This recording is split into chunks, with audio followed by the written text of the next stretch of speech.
नमस्कार, आप देख रहे हैं गौरव भारत न्यूज और मैं हूं आपके साथ वैशाली। जिले के त्योंथर में मां बेटी हत्याकांड में आरोपियों की गिरफ्तारी की आईजी से मांग, बिना सूचना शव दफन करने का आरोप। सुहागे की नैना नदी में मिली थी मां बेटी की बोरे में लाश बंद। हत्यारे और हत्या का रहस्य अब भी है हत्यारे और हत्या का रहस्य अब भी है बरकरार। रीवा के सुहागी में एक सप्ताह पूर्व बोरे में बंद मिली मां बेटी की लाश मामले में आज परिजनों ने आईजी कार्यालय का घेराव किया। परिजनों ने न सिर्फ हत्यारों की गिरफ्तारी की मांग की, बल्कि पहचान के बाद भी परिजनों को बिना सूचना दिए शव को दफन करने का पुलिस पर आरोप लगाया। आपको बता दें कि एक सप्ताह पूर्व जिले के सुहागी थाना क्षेत्र स्थित नैना नदी की ककराहा पुल के नीचे बोरे में मां सहित नवजात बच्ची की लाश मिली थी। मृतक महिला की पहचान सीधी जिले के रामपुर नाकिन थाना क्षेत्र खड्डी चौकी के ग्राम मोहिनी निवासी सुनीता साकेत के रूप में हुई थी। परिजनों की माने तो महिला के साथ उसकी एक नाबालिग बच्ची थी, जो अब तक गायब है, जबकि महिला और उसके नवजात बच्चे की लाश बोरे में बंद मिली थी। लाश मिलने की उसकी पहचान होने के उपरांत परिजनों ने इस शर्त पर शव लेने से इनकार कर दिया, जब तक लापता बच्ची को तलाश नहीं कर लिया जाता तब तक वो लाश नहीं लेंगे। लेकिन अब तक ना तो महिला की लापता नाबालिग बच्ची का पता चला और ना ही उसकी हत्या करने वालों की गिरफ्तारी की गई। इसके अलावा पुलिस ने परिजनों को बिना बताए ही शव को दफना दिया। उक्त मामले में आज सैकड़ों की संख्या में रीवा के आईजी कार्यालय पहुंचे परिजन और ग्रामीणों ने लाश परिजनों को सौंपने और हत्यारों को गिरफ्तार करने सहित लापता बच्ची को तलाशने की मांग की है। आइए आपको सुनाते हैं पूरे मामले में मृतका के परिजन और पुलिस का क्या कहना है। जैसा कि आप लोगों को मालूम था, पिछली जो घटना थी, एक गुम इंसान कायम था कोतवाली में,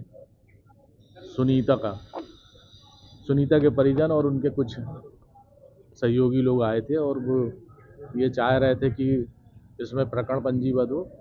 तो अभी तक की जो जांच है गुम इंसान की, उसमें जो फैक्ट पाए गए थे उसके आधार पर 363 और 365 का एक प्रकरण पंजीबद्ध किया गया है और उस प्रकरण की एफआईआर उनको दी गई है और वो संतुष्ट होकर यहाँ से चले गए हैं। अन्य जो विवेचना के दौरान अन्य जो तथ्य आएंगे और जो वो जो अज्ञात एक लाश मिली थी उसका जो डीएनए आएगा, तो डीएनए के बाद जैसी स्थिति होगी वो निर्णय लिया जाएगा।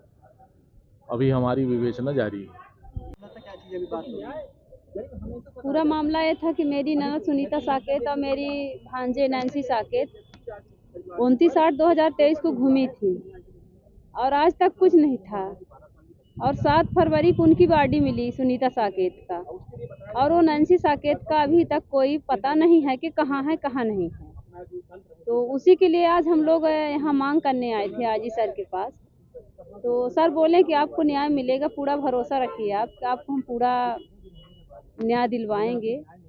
और ये तो नहीं पता है कि अब आरोपी पकड़ा गया कि नहीं पकड़ा गया, हमको नहीं पता है। शव को तो हम लोग बॉडी में जब बॉडी चिन्हे तो दस्तखत करवाएं, पीएम करवाए तो भी दस्तखत करवाएं, और प्रशासन की तरफ से 2 दिन के लिए रखा गया था कि 2 दिन के लिए रख लें। फिर हमको साहब सिटी कोतवाली से टीआई सर फोन लगाए कि आप आ जाओ, बोले कि कल शव ले जाओ।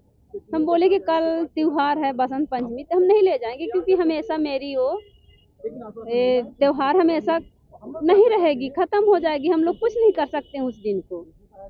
और कल प्रशासन के तरफ से बॉडी को दफना दिया गया है। वही थोड़ा शंका है कि सर लोग मेरे बिना इजाज़त के बॉडी दफना दिया गया, और प्रशासन न्याय तो मिलेगी, बोले हैं साहब कि न्याय मिलेगी, आपको हम न्याय दिलवाएंगे। आप प्रशासन पर पूरा भरोसा कर रहे हैं कि न्याय बोल रहे थे दिलवाएंगे। मतलब ये गुमशुदे हुए, उसके एफआईआर हुई है, 365 धारा 363 2 लगा दिए हैं, और जो आगे की कार्रवाई होगी उसमें कुछ पाया जाता है डीएनए के बाद तो उसमें एफआईआर होगी, पुनः 302 कायम करेंगे। यही आश्वासन मिला है सर से, हो गया।